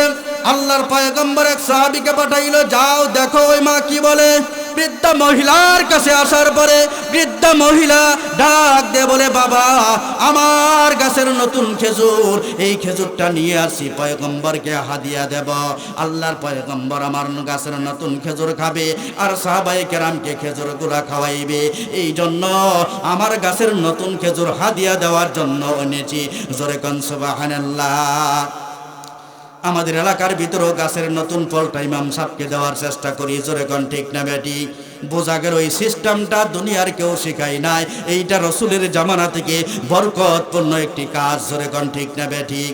গাছের একটা নতুন পেঁপে ধরলে ইমাম সাহেবরে না দিয়ে আমরা খাইতে পারি না, গাছে একটা আম ধরলে ইমাম সাহেবরে না দিয়ে খাইতে পারি না, জোরে কোন ঠিক না বেঠিক? এখন যদিও ইমান দুর্বল হয়ে যাইতেছে, অনেক গাছের আম ইমাম সাহেব শুধু তাকায় দেখি, শুধু ধরলো কিভাবে ফুল আসলো, আম ধরলো, আম পাকলো, আম শেষ হয়ে গেল, ইমাম সাহেবের খবর নাই। এরকম কিছু বাড়িও এখন আছে, জোরে কোন ঠিক না বেঠিক? আগের মতো তো কদর করে না, ইমান তো দুর্বল এখন, জোরে কোন ঠিক না বেঠিক? রাক্ষসের মতো নিজেকে আম নিজেরাই খা, ইমাম সাহেবের নসিবে একটা আমও জোটে না, এইরকম বাড়ি আছে না নাই? মুসলমান ভাইরা রে আমার, এবার সাহাবী খেজুরের ঝুড়িটা নিয়ে রাসূলের কাছে জমা দিল। রাসূলকে ডাক দিয়ে বলল, ইয়া রাসূলুল্লাহ, ইয়া হাবিবাল্লাহ, ও আল্লাহর পয়গম্বর, খেজুর হাদিয়া না হইছে। মুসলমান ভাইরা রে আমার, আল্লাহর পয়গম্বর এবার খেজুরগুলা স্বপ্নে কিন্তু দেখতেছে হযরতে আলী। আল্লাহর পয়গম্বর খেজুরগুলা সাহাবায়ে কেরামের ভিতরে বিতরণ করতে আরম্ভ করলো। একটা একটা করে খেজুর সমস্ত মসজিদের সাহাবায়ে কেরামকে প্রদান করতে আরম্ভ করলো। সর্বশেষ হযরতে আলী রাদিয়াল্লাহু তাআলা আনহুর হাতেও আল্লাহর পয়গম্বর একটা খেজুর প্রদান করলেন, জোরে কোন সুবহানাল্লাহ। হযরত আলী স্বপ্নে দেখতেছে আল্লাহর পয়গম্বর স্বপ্নে তাকে একটা খেজুর প্রদান করলো। এই খেজুরটা মুখে দেওয়ার সাথে সাথে হযরত আলী বর্ণনা করেন, এত মজাদার আর সুস্বাদু খেজুর আমি জীবনে খাই নাই, কল্পনাও করি নাই যে খেজুর আবার এত মজা হতে পারে। জোরে কোন সুবহানাল্লাহ। আল্লাহর পয়গম্বর এই খেজুর দেওয়ার পরে আমার মনের ভিতরে বড় লোভ লেগে গেল। হযরত আলীর মনের ভিতরে আরেকটা খেজুরের জন্য লোভ লেগে গেল। আল্লাহর পয়গম্বরকে ডাক দিয়ে বলল, ইয়া রাসূলুল্লাহ, ইয়া হাবিবাল্লাহ, এত মজাদার খেজুর, ওই তো ঝুড়ির ভিতরে দেখা যায় আর অনেক খেজুর আছে। আল্লাহর নবী গো, আর একটা খেজুর কি আমাকে দেওয়া যায় না? জোরে কোন সুবহানাল্লাহ। আল্লাহর নবী হযরত আলী রে কয়, আলী, সমস্ত সাহাবায়ে কেরামকে যেহেতু একটা করে দিয়েছি, তোমাকেও একটা দিয়েছি, দুইটা দিলে বেইনসাফি হবে। আমি তোমাকে দুইটা খেজুর দিয়ে বেইনসাফিদের কাতারে দাঁড়াইতে পারবো না। জোরে কোন মারহাবা। কারণ হাসরের ময়দানে আল্লাহর আরশের নিচে 7 শ্রেণীর মানুষকে আল্লাহ তাআলা ছায়া প্রদান করবেন। জোরে কোন কয় শ্রেণীর মানুষ? বুখারী শরীফের হাদিস 191 নম্বর পৃষ্ঠার ভিতরে হাদিসটি বর্ণনা করা হয়েছে। এই 7 শ্রেণীর ভিতরে 1 নম্বরে হলো ইমামুন আদিলুন, ইনসাফগার শাসক। জোরে কোন সুবহানাল্লাহ। যারা ইনসাফের বিচার করে আল্লাহ তাআলা হাসরের ময়দানে তার আরশের নিচে ছায়া দিবে। সুবহানাল্লাহ। এই জন্য আলী, না আমি ইনসাফ কায়েম করার জন্য আসছি, সবাইরে একটা দিলাম, তোমারে দুইটা কেন দেব? না না, তোমাকে দুইটা দিতে পারবো না। ও দুনিয়ার মুসলমান, এইভাবে কথা বলতে বলতে হঠাৎ করে হযরত আলীর ঘুম ভেঙে গেল। সুবহানাল্লাহ বলবেন না? হযরত আলীর ঘুম যখন ভেঙে গেল, এবার হযরত আলী রাদিয়াল্লাহু তাআলা আনহু লক্ষ্য করে দেখেন আল্লাহর পয়গম্বর স্বপ্নে যেই খেজুরটা হযরতে আলীকে প্রদান করেছিল, যেই খেজুরটা রাসূলের বরকতি হাত থেকে গ্রহণ করে স্বপ্নে হযরত আলী ভক্ষণ করেছিল, ওই খেজুরের বিচিটা এখনো পর্যন্ত বাস্তবে হযরত আলীর মুখে দেখা যায়। জোরে কোন মারহাবা। ঘুম থেকে জাগ্রত হওয়ার পরে দেখে বাস্তবে রাসূল স্বপ্নে যেই খেজুরটা দিছে, ওই খেজুরের বিচি এখনো হযরতে আলীর মুখে। জোরে কোন সুবহানাল্লাহ। স্বপ্নে খেজুর পাইছে, তার বিচি হযরত আলীর মুখে। কত বরকতি! মুসলমান ভাইরারে, আমি আগেই বলেছিলাম আল্লাহর ওলাদের বাস্তব আর স্বপ্ন বরাবর। জোরে কোন ঠিক না ঠিক?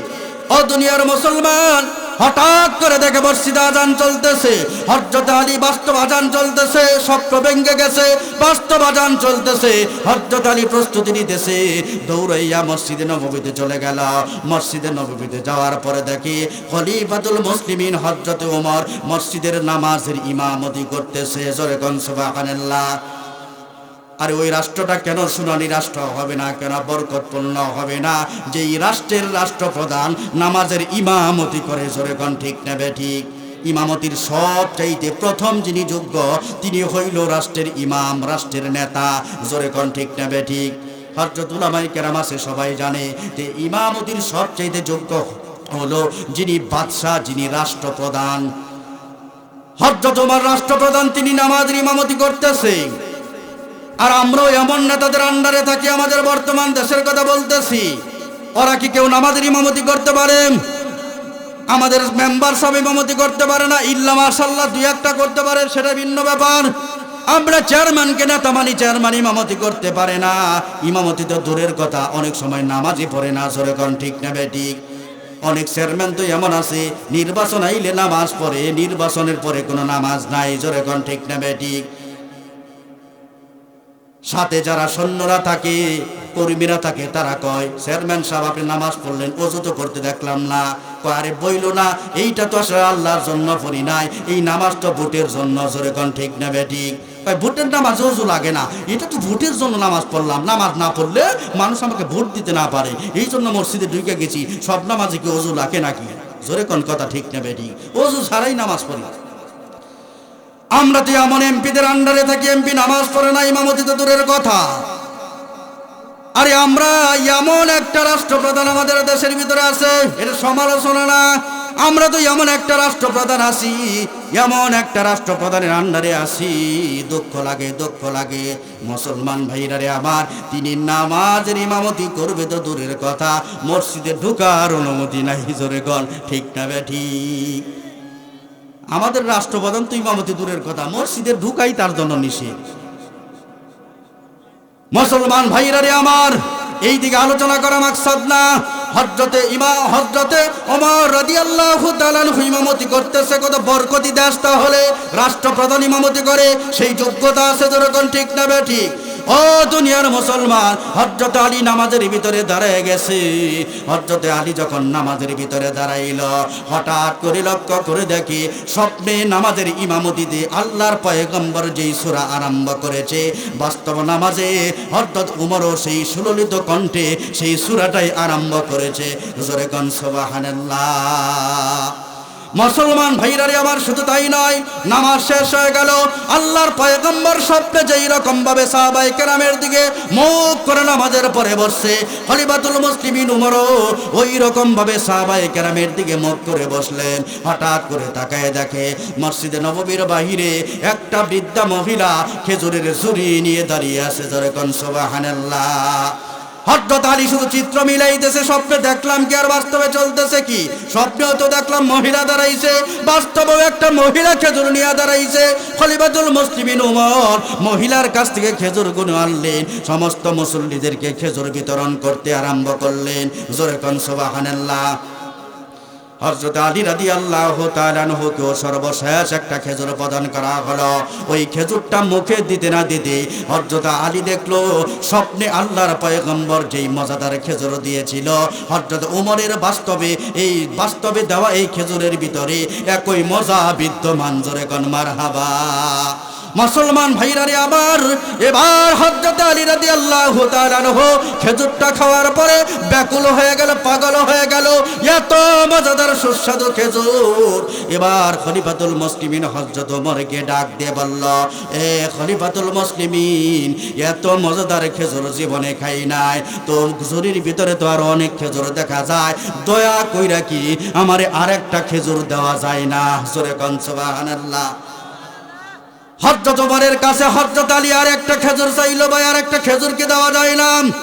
এবার হযরত ওমর ফারুক রাদিয়াল্লাহু তাআলা আনহু হযরত আলী রাদিয়াল্লাহু তাআলা আনহুকে ডাক দিয়ে বলে, আলী রে, আল্লাহর পয়গম্বর যদি তোমারে দ্বিতীয় খেজুর দিত, আমি উমরও তোমারে দ্বিতীয় খেজুরটা প্রদান করতাম। জোরে কোন মারহাবা। আলী, তোমারে যদি স্বপ্নে আল্লাহর পয়গম্বর দ্বিতীয় খেজুর দিত, তাহলে আমি উমরও তোমারে দ্বিতীয় খেজুর দিতাম। রাসূল যেই জায়গার ভিতরে দ্বিতীয় খেজুর প্রদান করে নাই, আমি উমর তোমাকে কেমন করে দ্বিতীয় খেজুর দিয়ে বেইনসাফের কাতারে যাব? না না, আমি পারবো না, সবার জন্য একটা খেজুরই বরাদ্দ। জোরে কোন সুবহানাল্লাহ। দেখেন, স্বপ্নে দেখলে হযরত আলী খবর রাখছে হযরতে ওমর, অথচ কারো কাছে স্বপ্ন এখনো পর্যন্ত বলে নাই, বলার সুযোগও পাই নাই। সারা রাত স্বপ্নে দেখলো আলী আর খবর রাখতেছে হযরত ওমর। জোরে কোন কথা ঠিক না বেঠি? মুসলমান ভাইরা রে আমার, বলতেছিলাম মদিনায় স্বপ্নে দেখছে হযরত ইমাম মালিক রাহমাতুল্লাহি আলাইহি, হযরত মুহাম্মদ ইবনে সিরিন রাহমাতুল্লাহি আলাইহি। এই ইমাম মালিকের স্বপ্নের খবর জানে, ডাক দিয়ে বলে, ইমাম মালিক ছাড়া কেউ দেখতে পারে না, কারণ মদিনার ভিতরে একটা লোকই আছে যিনি এমন বরকতি স্বপ্ন দেখতে পারে। জোরে কোন সুবহানাল্লাহ। আপনাদের কি কষ্ট হচ্ছে? আমি আর বেশি সময় নেব না, আমি গল্প আকারে আলোচনা করতেছি। কেন? আসার পরেই শুনলাম যে আমাদের এই এলাকার ভিতরে কঠিনভাবে ওয়াজ উপস্থাপন করলে বুঝতে চায় না, সহজভাবে বুঝাইলে সকলে খুব ভালোভাবে বুঝে, এই জন্য সহজভাবে বুঝাইতেছি। আপনাদের কি কোনো অসুবিধা হয়? মুসলমান ভাইরা রে আমার, এবার মুহাম্মদ ইবনে সিরিন কয়, কে স্বপ্নে দেখছে? আমার দিল সাক্ষী দেয় মালিক দেখছে। তারপরেও তুমি যতক্ষণ পর্যন্ত তার নাম আমার সামনে পরিচয় না বলবা, ততক্ষণ আমি স্বপ্নের ব্যাখ্যা বলবো না। কয়ে, যাও যাও, তাড়াতাড়ি যাও, অনুমতি নিয়ে আসো, তার পরিচয় যদি আমার কাছে বলো, স্বপ্নের ব্যাখ্যা বলবো, অন্যথায় আমি তোমার স্বপ্নের ব্যাখ্যা বলবো না। জোরে কোন সুবহানাল্লাহ। দৌড়ে চলে গেছে ইমাম মালিকের কাছে, অনুমতি নিয়ে আসছে। ইমাম মালিক অনুমতি দিছে, কারণ স্বপ্নের ব্যাখ্যা তো লাগবেই লাগবে। যেরকম ঠিক তবে ঠিক, প্রয়োজনে পরিচয়টা বলো, তারপরও 5 আঙ্গুলের স্বপ্নের ব্যাখ্যা আমার লাগবে। এবার অনুমতি নিয়ে আসার পরে বলতেছে, হুজুর মদিনার জমিনে আপনি যে ইমাম মালিককে টার্গেট করেছেন, বাস্তবে এই স্বপ্নটা ইমাম মালিক রহমাতুল্লাহি আলাইহি দেখেছে। যেরকম সুবহানাল্লাহ। এখন তিনি টেনশন করতেছে, 5 আঙ্গুল দ্বারা কি বোঝাইছে রাসূল? 5 দিন 5 মাস না 5 বছর বোঝাইছে? এই জন্য আপনার কাছে স্বপ্নের ব্যাখ্যা জিজ্ঞেস করার জন্য পাঠাইছে।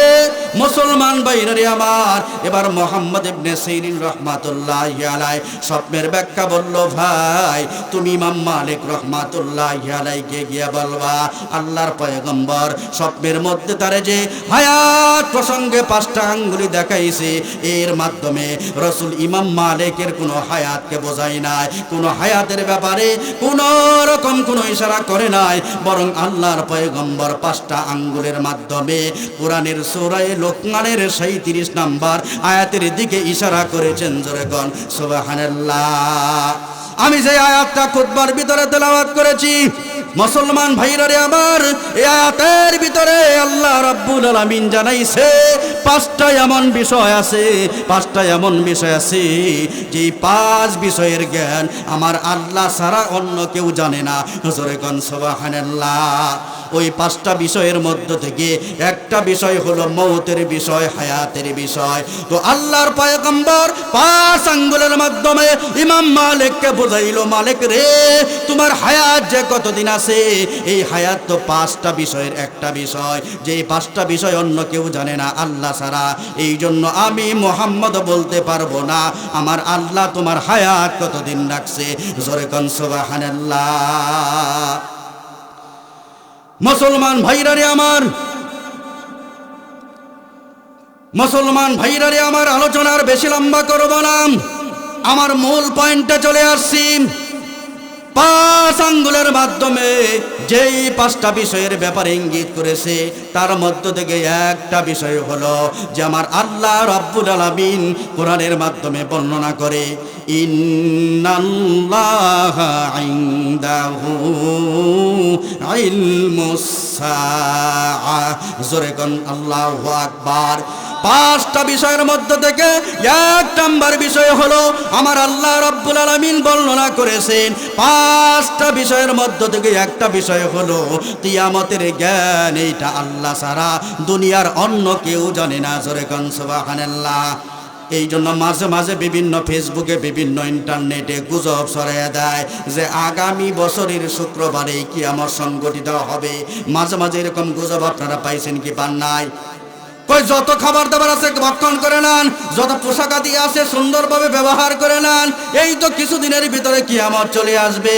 জোরে কোন এরকম গুজব মাঝে মাঝে আসে কি আসে না? ও দুনিয়ার মুসলমান, আল্লাহ বলতেছে কিয়ামতের ব্যাপার একমাত্র আল্লাহ জানে, দুনিয়ার কেউ জানে না।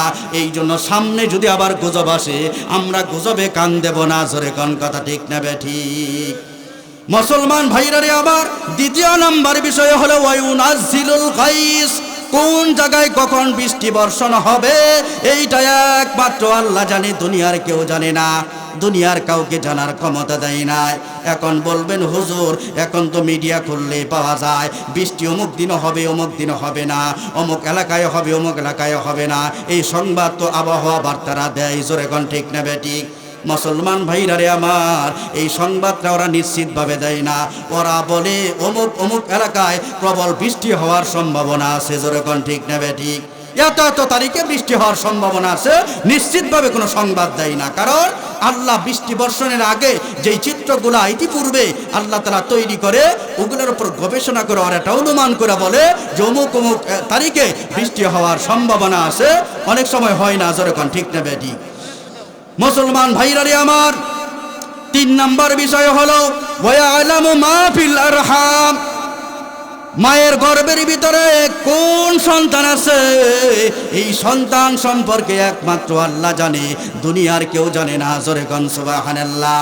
এই মায়ের গর্ভে পুত্র সন্তান না কন্যা সন্তান, এইটা দুনিয়ার কেউ জানে না, এটা আল্লাহ তাআলা জানে। এখানেও প্রশ্ন করবেন হুজুর কে বলছে জানে না? হুজুর কে বলছে জানে না, কে বলছে জানে না। এখন তো বলতে পারে আলতাসনোগ্রামের মাধ্যমে তো বর্ণনা করে, ছেলে না মেয়ে, জোরে কোন ঠিক না বেঠিক? আমি আপনার কাছে জানতে চাই এটা কখন বলতে পারে? কমপক্ষে 7 মাস হওয়ার পরে, জোরে কোন ঠিক না বেঠিক? আরে 1 মাস হয়েছে, 2 মাস হয়েছে, তখন বলতে বলেন। তারপরও সবগুলো সঠিক হয় না। অনেক সময় কয় ছেলে হবে, কিন্তু ডেলিভারির পরে দেখা যায় মেয়ে হয়েছে, জোরে কোন ঠিক না বেঠিক?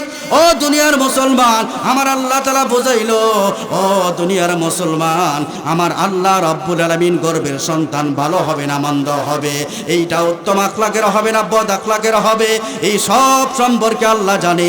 এমনকি গর্বের ভিতরে প্রবেশ করার আগেই আল্লাহ জানে এই সন্তান পুত্র হবে না মেয়ে হবে, জোরে কোন ঠিক না বেঠিক? মুসলমান ভাইরা রে আমার 4 নম্বর বিষয় হলো ওয়ামা তাদরি নাফসুম মাযা তাকসিবু গাদা। আগামীকাল তুমি কোথায় কোন কাজ করবা, এই জ্ঞান একমাত্র আল্লাহ জানে, দুনিয়ার অন্য কেউ জানে না, জোরে কোন সুবহানাল্লাহ। এখন বলবেন হুজুর কেন কেন জানি না? আমি যেই কোম্পানিতে চাকরি করি প্রত্যেক দিন 2 কাজ করি, পরের দিন ওই কাজই করা লাগবে, এটা তো আমি জানি। আরে পরের দিন ওই কাজই করা লাগবে, এমন অনেক ঘটনা ঘটে, ওই কাজ করা লাগে না, জোরে কোন ঠিক না বেঠিক? আমি এটা ধারণা করে বললাম আগামীকালও আমাকে এই কাজই দিবেন, কিন্তু অনেক সময় দেখা যায় আব্দুর রহমান তার কাজের দিকে রওনা, তার উপর স্তরের অফিসার আব্দুর রহমানকে ডাক দেয়, আব্দুর রহমান এই দিকে আসো, আজকে তোমার কাজ করা লাগবে না, এই তো ফাইলপত্রগুলো আছে, এইটা আমাদের অমুক অফিসে নিয়ে যাও, জোরে কোন ঠিক না বেঠিক? এইরকম ঘটনা ঘটে কি ঘটে না?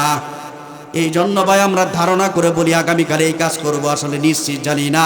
এমন অনেক কাজ আছে যে আগামীকাল ঢাকায় যাব, হঠাৎ করে সংবাদ আছে আমার বিয়ান সাহেব মারা গেছে, ঢাকায় আর যাওয়া হয় না, আমার বিয়ানের বাড়িতে চলে যাই, জোরে কোন কথা ঠিক না বেঠিক? এই জন্য 4 নম্বর বিষয় হলো কে কোন কাজ করবে, এইটা আমরা কেউ বলতে পারি না, একমাত্র আল্লাহ জানে। 5 নম্বর বিষয় হলো, যেইটা আমার মূল পয়েন্ট, 5 নম্বর বিষয় হলো ওয়ামা তাদরি নাফসুম বিআইয়ি আরদিন তামুত, জোরে কোন আল্লাহু আকবার। আরে তুমি কখন কোন জায়গায় মৃত্যুবরণ করবা একমাত্র আল্লাহ তাআলা জানে, আল্লাহ ছাড়া অন্য কেউ জানে না। ও দুনিয়ার মুসলমান, একমাত্র আল্লাহ তাআলা জানে, আল্লাহ ছাড়া কেউ জানে না। তুমি কখন কোন জায়গায় মৃত্যুবরণ করবা এই জ্ঞান একমাত্র আল্লাহর কাছে আছে, জোরে কোন কথা ঠিক না বেঠিক? একমাত্র আল্লাহ জানে আমরা কে কখন কোথায় মৃত্যুবরণ করব, কেউ জানি না। 5 বছর পরে, জোরে কোন ঠিক না বেঠিক? বড় বড় গাড়িওয়ালারা রাস্তায় বড় বিপদে পড়তো, কারণ নিশ্চিত মরণ হবে, তারপরও সাইড দেয় না মানুষ, জোরে কোন ঠিক না বেঠিক? আর যদি মরণের সময় জানা থাকতো তাহলে বলতো ভাই এত হুইসাল দিও না, পাল্লু উপর দিয়ে যাও, মরণ তো আজকে না, মরণ আরো 5 বছর পরে, জোরে কোন ঠিক না বেঠিক?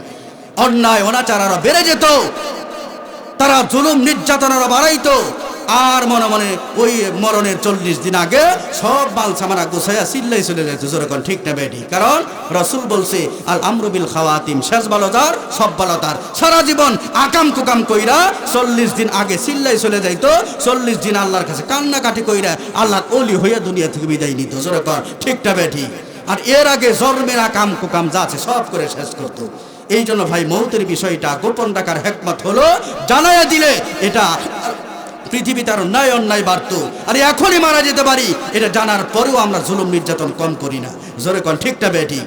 জুলুম নির্যাতন করতেছি, গুনার কাজ করতেছি, এখনই মারা যেতে পারি, তারপরও গুনার কাজ ছাড়ি না, জোরে কোন ঠিক না বেঠিক? এই জন্য ভাই আমরা যতদিন দুনিয়াতে বাঁচবো, যেহেতু আমাদের মরণের সময় জানা নাই, যে কোনো সময় দুনিয়া থেকে বিদায় নিতে পারি, আমরা দুনিয়া থেকে বিদায় নিতে পারি। এই জন্য সব সময় মরণের জন্য প্রস্তুতি নিয়ে গুনার কাছ থেকে নিজেকে বিরত রাখতে হবে। পারবো না সবাই ইনশাআল্লাহ? তো আমার আলোচনার মূল বিষয় ছিল যে হযরত ইমাম মালিক রাহমাতুল্লাহি আলাইহি কত বড় আশিক ছিল, রাসূলের মহব্বতকারী ছিল, যে মদিনা ত্যাগ করতে রাজি না, শুধু তার হায়াত জানা না থাকার কারণে ইমাম মালিক মদিনা ত্যাগ করে নাই, জোরে কোন ঠিক না বেঠিক? এই জন্য ভাই আমরা রাসূলকে মহব্বত করব, রাসূলের মহব্বত যদি দিলের ভিতরে বসাইতে পারি, এই মহব্বতই আমাকে আপনাকে জান্নাতে নিয়ে যাবে। কারণ কুল ইন কুনতুম তুহিব্বুনাল্লাহ ফাত্তাবিউনি ইউহিব্বুকুমুল্লাহ, আল্লাহর ভালোবাসা পেতে হলে একমাত্র রাসূলের অনুসরণ করা লাগবে, রাসূলকে ভালোবাসা রাখবে। রাসূল বলেছে মান আতাআনি ফাকাদ আতাআল্লাহ ওয়া মান আসানি ফাকাদ আসাল্লাহ, কেউ যদি আমার সাথে গাদ্দারি করে সে কেমন যেন আল্লাহর সাথে গাদ্দারি করলো, কেউ আমার অনুসরণ করলো, সে যেন আল্লাহরই অনুসরণ করলো। জোরে কোন ঠিক না বেটি? এই জন্য যতদিন বাঁচবো রাসূলের ইশক আর ভালোবাসা হৃদয়ের ভিতরে রেখে আমরা আমাদের জিন্দেগি পরিচালনা করব। পারবো না সবাই ইনশাআল্লাহ? এই জন্য ভাই, এই জন্য আজকে রাত্র এত গভীর হয়ে গেছে, আসলে আলোচনা এত লম্বা আলোচনা হয়েছে, আপনাদের আসলে ভালো মানুষ দেখে আপনারা এখনো পর্যন্ত বসে রয়েছেন। জোরে কোন ঠিক না বেটি? এই জন্য ভাই আপনাদের এই ধৈর্যের অবশ্যই আল্লাহ তাআলা উত্তম জাযা দান করুন। এই ধৈর্যকে কেন্দ্র করে আল্লাহ তাআলা যেন আপনাদের নাজাতের ফয়সালা করে। বিশেষ করে যে যুবক ভাইরা আর অক্লান্ত পরিশ্রম করতেছে দীর্ঘদিন যাবত, একটা মাহফিল ভাই এটা ছোটমোটো কোনো ব্যাপার না। যুবক ভাইরা দীর্ঘদিন পরিশ্রম করতেছে, আল্লাহ ভাইদের পরিশ্রমকে কবুল আর মঞ্জুর করুন। এই জন্য আমরা আলোচনাকে আর দীর্ঘায়িত করতে চাই না, তো কিছুক্ষণের মধ্যে মোনাজাত হয়ে যাবে। মোনাজাতের আগে আমি আপনাদের কাছে বলতে চাই, আজকের এই মাহফিলটা যুব সমাজ কেন এখানে যুব সমাজ আজকের মাহফিলের ইন্তজাম করেছে? আমাদের কবরস্থানের উন্নয়ন প্রকল্পে অবশ্যই কবরস্থানের কিছু কাজ বাকি আছে, অবশ্যই কবরস্থানটা সুন্দর করা দরকার। আমাদের কবরস্থান আমাদের সুন্দর করা লাগবে। আমাদের জীবনের সবারই আসল বাড়ি, আমরা যে বাড়ি নিয়ে এত টানাটানি করতেছি এটা হলো নকল বাড়ি। এখন যদি মারা যায় আমার ঘরে আমার নাও ঢুকাইতে পারে। যেরকম ঠিক না বেটি? এখানে গোসল করায়া আমার আসল বাড়িতে রেখে যাইতে পারে।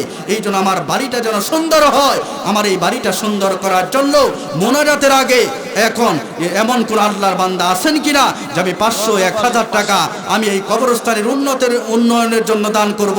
এমন কেউ যদি থাকে